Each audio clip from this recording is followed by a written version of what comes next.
Hey, salut à tous, c'est Hugo Mouton. On se retrouve aujourd'hui pour une nouvelle vidéo. Ça faisait très longtemps qu'on n'avait pas fait des Grands Prix rétro.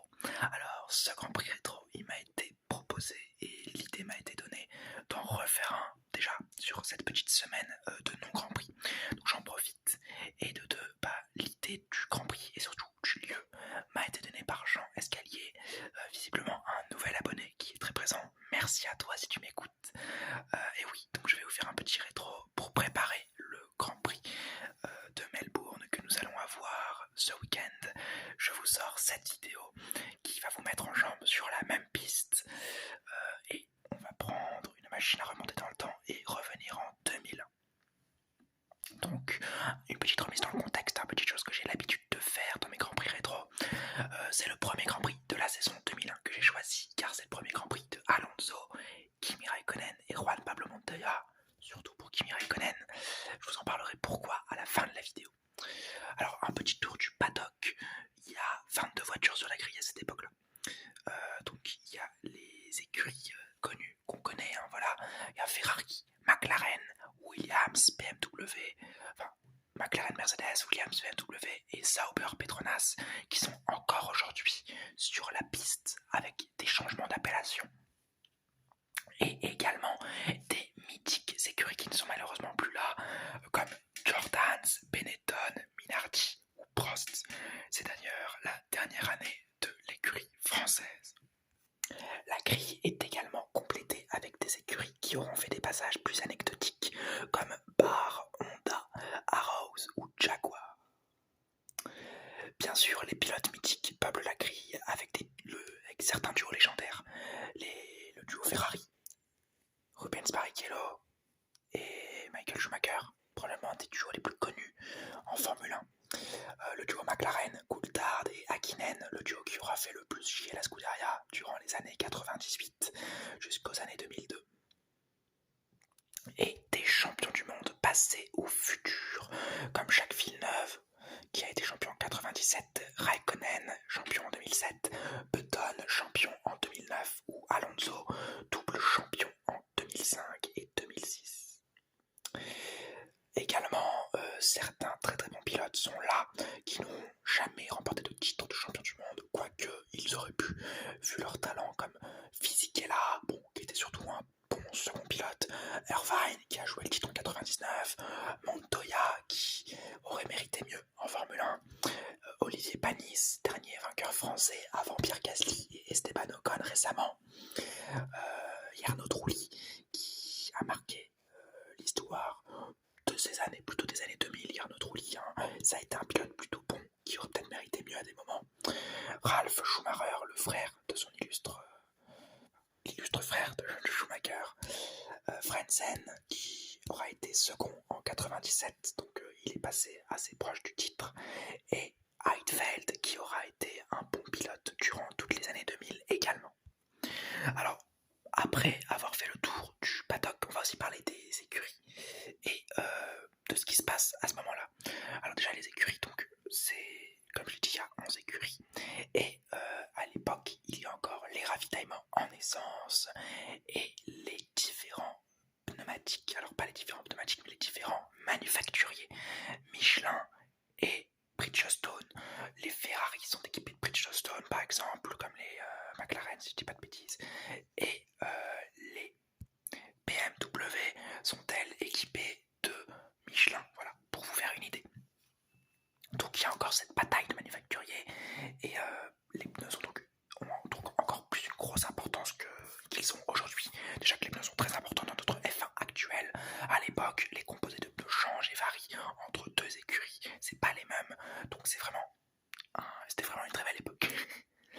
Après son troisième titre et son premier chez Ferrari, Schumacher est en quête d'un second titre pour cette année 2001, tandis que chez McLaren, les deux McLaren cherchent à récupérer leur titre de 98 et 99 acquis à Hakkinen. Button devra confirmer chez Benetton après son départ de Williams et prouver qu'il est définitivement un bon pilote et plus un bon pilote en devenir. Panis devra prouver le bon choix de Bar, de l'avoir recruté, et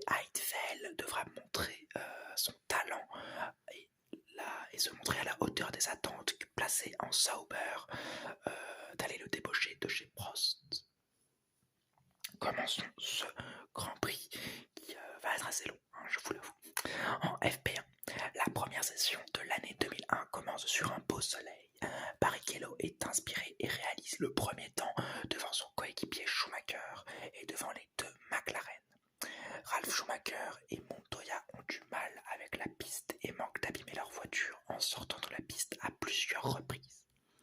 En FP2, Barrichello prend le meilleur temps et montre encore une fois son aisance et le bon niveau des Ferrari devant un très rapide Jarno Trulli et son coéquipier.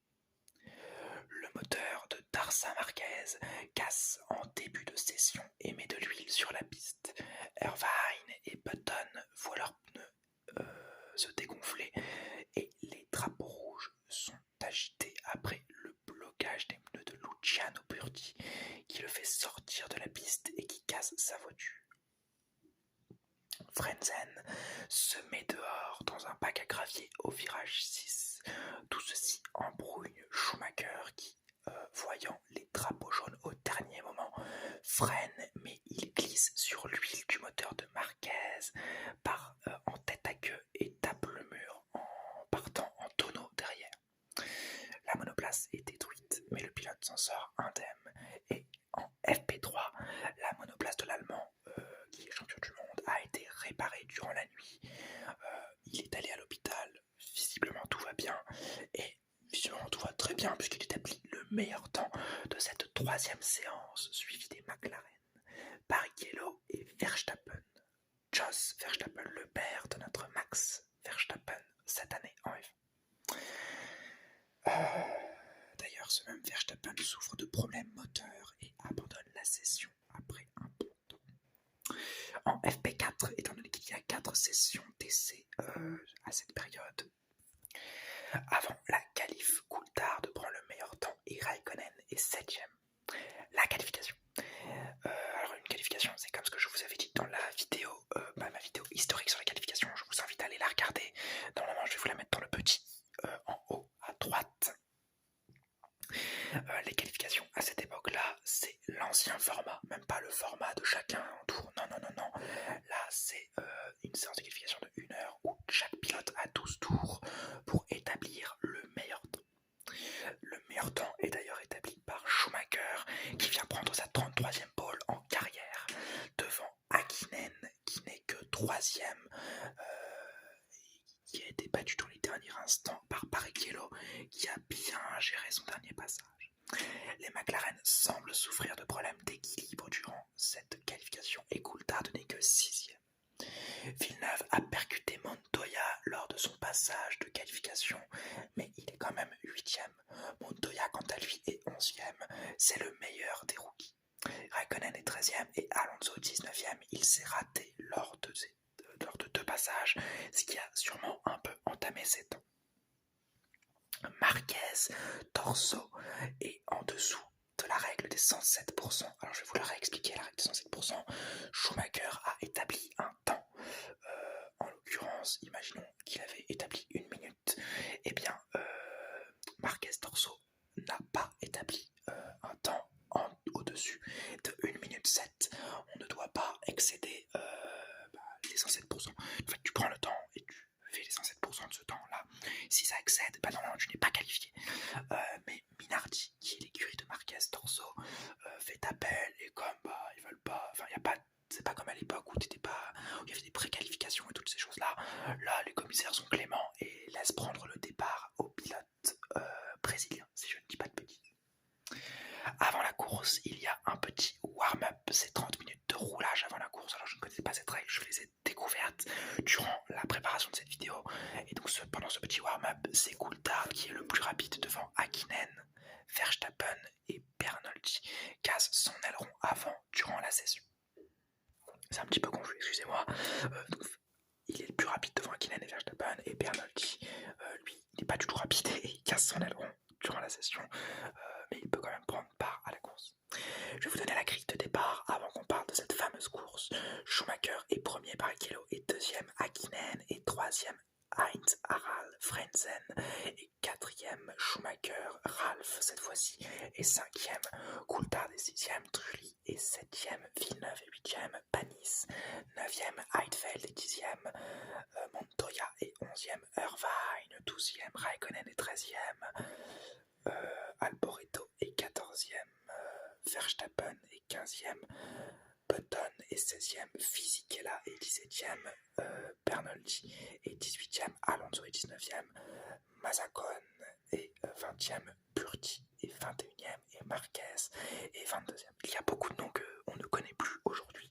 Et beaucoup d'autres qu'on connaît. Et donc vous me verrez avoir un peu de mal sur les noms qu'on ne connaît plus. Étant donné que j'ai pas l'habitude de prononcer ce genre de noms. Je ne savais même pas qu'ils étaient en F1 à des époques. Donc ça me fait drôle de parler de ça. En course, la course, mauvais départ de Barrichello. Schumacher lui barbe superbement bien. Il est bien suivi par Hakkinen qui est assez rapide à la réaction. Montoya freine un peu tard au premier virage et coupe dans l'herbe avant de reprendre la piste en perdant 3 positions et en tassant légèrement Panis qui passe tout de même sur le jeune Colombien. Au virage suivant, le même Colombien n'a toujours pas pris la mesure de ses freins et pousse Eddie Irvine hors de la piste, qui repart dernier. À la fin du premier tour, Schumacher est devant Hakkinen et Frentzen. Barrichello, lui, se rattrape de son mauvais départ en poussant à la faute Ralf Schumacher pour la 4e place. Derrière eux, l'Argentin Mazzacon casse son moteur dès le premier tour, sans même boucler un tour, et doit abandonner. Coulthard est ralenti par Jarno Trulli et Schumacher, mais l'Écossais n'a pas envie de rester derrière les deux pilotes et les dépasse dans le même virage, au virage 3. Magnifique dépassement. Au tour 2, Bernoldi se sort à la sortie du virage 3, alors que Barrichello attaque Frentzen et le sort de la piste pour prendre la 3e place. Le pauvre Allemand repart 16e, tandis que le Brésilien n'est même pas pénalisé. Marquez abandonne au tour 3 à cause d'un problème de batterie, et au tour 4, le tournant du Grand Prix arrive. Villeneuve tente de dépasser Ralf Schumacher, mais ils se touchent et vont s'échouer au fond du bac à gravier. Du virage 3, impressionnant accident qui laisse les pilotes indemnes, mais qui blesse un commissaire de piste s'étant pris une roue à pleine vitesse. Il y a une des roues de la monoplace de Villeneuve qui s'est détachée en tapant le mur, qui a frappé de plein fouet le commissaire. Alors je vous mettrai pas les images, je les ai mais je les mettrai pas, étant donné que par respect pour la personne et parce qu'il se passera ensuite. Et vraiment c'est un accident choquant et on voit que la F1 moderne a fait d'énormes progrès, pas seulement pour les pilotes mais également pour les spectateurs et pour les commissaires de piste qui sont essentiels à la bonne tenue d'un Grand Prix. Donc pour récapituler un peu l'accident, cet accident il est dû au freinage anticipé de Ralf Schumacher qui surprend totalement Jacques Villeneuve, qui provoque la collision des deux voitures. Villeneuve est projeté sur la gauche, va taper le mur, sa roue se décroche et l'horreur se passe. Les deux voitures arrivent au fond du bac à gravier et la safety car est déployée. Au tour 15, cette safety car s'efface après que tous les débris des voitures et que le commissaire ait été évacué. Au tour 17, Raikkonen passe Button, qui prend d'ailleurs un stop and go de pénalité à cause de ses mécaniciens qui sont restés sur la piste jusqu'à 15 secondes avant le départ, ce qui est interdit. Tour 25, Hakkinen, qui était deuxième, perd le contrôle de sa McLaren à cause de sa suspension avant qui a cassé. Il se retrouve dans le même bac à gravier que Villeneuve un peu plus tôt et doit abandonner.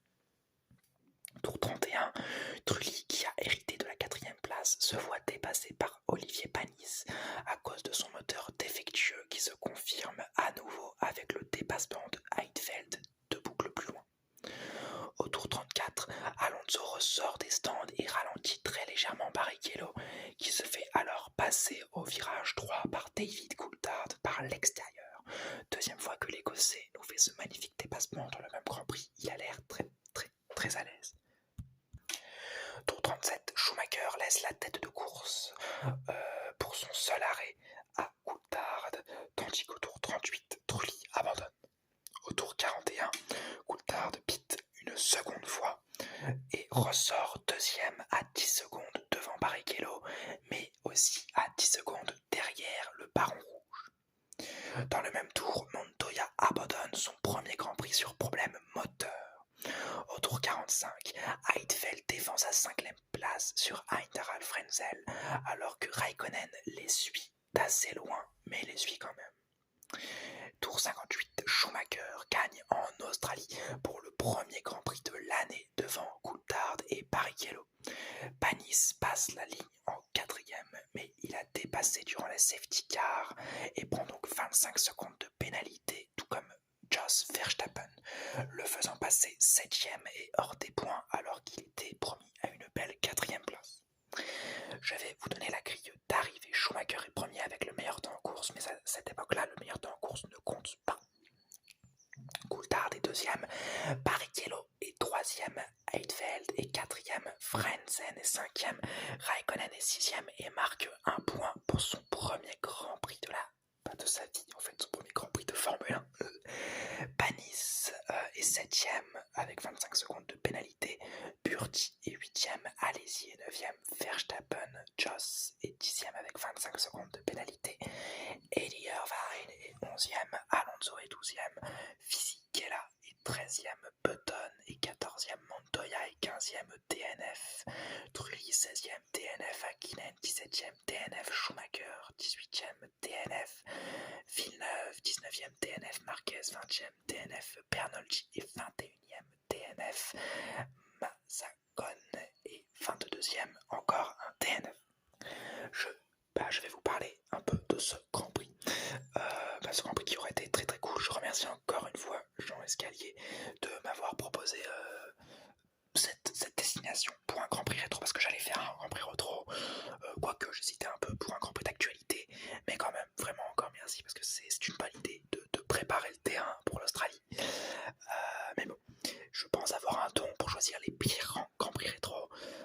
J'ai choisi le Grand Prix du Canada 2007 en premier, l'accident horrifique de Kubica. Ensuite j'ai choisi le Grand Prix du Brésil, le Grand Prix du Brésil 2008 si je dis pas de bêtises, la défaite de Felipe Massa. Je choisis maintenant un Grand Prix meurtrier qui est très triste, effectivement, la mort de Graham Beveridge. Excusez-moi, je vais reprendre son nom. La mort de Graham Beveridge, un commissaire de piste volontaire australien, est mort en effectuant sa passion. C'est aussi grâce à lui que la sécurité de la F1 a été améliorée et on ne peut que le remercier. On ne peut aussi être qu'attristé par la mort de cette personne, mais sans lui, peut-être que la Formule 1 n'aurait pas bougé les choses. Donc pensons à lui et remercions-le de sa contribution au sport automobile. Ensuite, sur la course, ça a été une course plutôt mouvementée. Alors, bien évidemment, après le gros accident, il y a eu peut-être un peu plus de calme, certains petits dépassements, mais dans le Millfield, c'était plus très important. Mais ce qui m'a surtout choqué en regardant la course, c'est de voir que les monoplaces laissées sur les bords de la piste à cette époque-là, ça ne dérange pas du tout.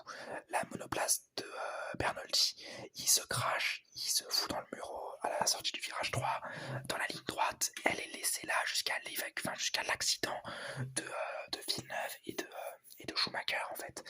Et ça m'a choqué parce qu'aujourd'hui on ne voit plus ça. Une voiture sur le bord de la route, si elle n'est pas évacuée, c'est drapeau jaune, virtual safety car, voire une safety car. Et donc voilà, on voit que les mentalités ont beaucoup évolué et ça va pour me plaire étant donné qu'on a moins d'accidents mortels et on a moins de risques même d'en avoir. Ce qui ressort aussi beaucoup durant ce premier Grand Prix de la saison 2001, c'est la forte dominance de la Scuderia Ferrari. Un Schumacher qui a dominé tout le week-end et un Barrichello qui, sans son mauvais départ, franchement, il fait deuxième parce qu'il peut tenir tout le monde derrière. Donc vraiment, on voit que les dominations, ça n'a pas toujours été Mercedes et que les dominations ont existé dans à peu près chaque ère de la Formule 1. Ensuite, de nombreux contacts durant la course. Alors ça, j'ai vu ça, la non-pénalité pour Barrichello qui fout Irvine dehors. J'ai trouvé ça... Waouh, enfin, pas Irvine, il a pas foutu Irvine. Déjà, Montoya qui a foutu Irvine dehors, il a pas été pénalisé. Mais Barrichello qui fout Frenzen dehors, pas pénalisé non plus, c'est normal à l'époque. Et je trouve ça lunaire, en fait. C'est pas du tout mon époque, hein. J'ai pas connu la F1 à ce moment-là. Mais du coup, je vois qu'il y a eu des grosses améliorations depuis. Ce qui me fait beaucoup rire. Ça fait beaucoup rire quand tu regardes un Grand Prix et que tu as les règles actuelles. C'est d'ailleurs ça, un jour si vous voulez on fera une vidéo hors série, hors F1 pour parler des traitements historiques actuels et passés qui sont selon moi un peu trop déphasés. Il faut remettre les choses dans leur contexte, hein. Quand je regarde ce Grand Prix, je me dis pas oh là là cette bande de malades, cette bande de dangereux. Non. C'était une autre époque, c'était une autre mentalité de faire la course qui n'est plus la même aujourd'hui parce qu'on a eu des gros accidents qui ont brisé des vies, brisé des familles, brisé des cœurs. Aujourd'hui on en a beaucoup moins, mais il n'y a pas de meilleure ou de moins bonne époque pour la sécurité. C'est sûr que aujourd'hui notre sécurité est meilleure, mais c'est grâce à eux, c'est grâce à ce genre de Grand Prix qu'on a eu une sécurité meilleure. Et pour moi il n'y a pas de meilleur ou de moins bon sur ça. C'est les époques ont essayé de faire le mieux, et je suis sûr que dans 20 ans on nous regardera nous et on dira putain qu'est-ce qu'elle était mauvaise leur sécurité à l'époque. Ne nous voyons pas aussi beaux que nous le sommes. Et que nous ne sommes pas finalement, parce que nous ne sommes pas si beaux que ça. Et ensuite, nous allons parler de la raison pour laquelle j'ai fait cette petite vidéo également. C'est parce que c'était le premier Grand Prix de Kimi Raikkonen. Je vous ai quitté à Abu Dhabi sur le dernier Grand Prix de mon pilote préféré. Et on se quitte aujourd'hui sur le premier Grand Prix de mon pilote préféré. Après avoir fait son titre de champion du monde en 2007. J'espère lui avoir rendu un dernier bel hommage. Surtout que ce Grand Prix est unanimement reconnu comme un Grand Prix très bon de la part du Finlandais, qui aura fait un sans faute pour son premier week-end, avec une monoplace qui n'était pas forcément très compétitive. Il aura certes profité de la rétrogradation de Panis pour obtenir son premier point, mais tout de même c'est un magnifique Grand Prix qu'il nous a offert là. Et donc j'espère que vous avez vous aussi ressenti et que vous avez été content de voir le dernier la dernière fois que je parlerai de Kimi Raikkonen en F1, avant à mon avis un petit bout de temps, sur cette chaîne YouTube. Et voilà, c'est la fin de cette vidéo. Alors pour clôturer tout ça, on va parler du Grand Prix en général et de la piste. C'est un super Grand Prix malgré la tristesse qu'il renferme, hein, ce Grand Prix de 2001. Et je suis très heureux de l'avoir fait. Et donc encore merci à Jean Escalier, merci à vous de me suivre. J'espère que cette vidéo vous aura plu. On se retrouve ce week-end pour le Grand Prix d'Australie. Si la vidéo vous a plu, le petit like, le petit commentaire, le petit abonnement. Et n'oubliez pas, Forza Ferrari. Merci Kimi.